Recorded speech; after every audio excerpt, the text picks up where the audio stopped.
Okay, magpapalapad tayo mga kaligtar ng saranggola ngayong umaga sa ganda ng hangin at ng panahon. Sipot-pot yung ating kinete. Ayun mga kaligtar. Napakagayon, alas 8 lang. Pero napakaganda ng hangin sa baba. Ewan ko lang sa taas.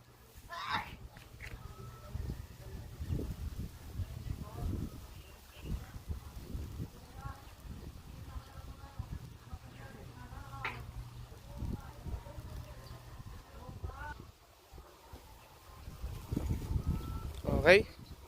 Hagisi.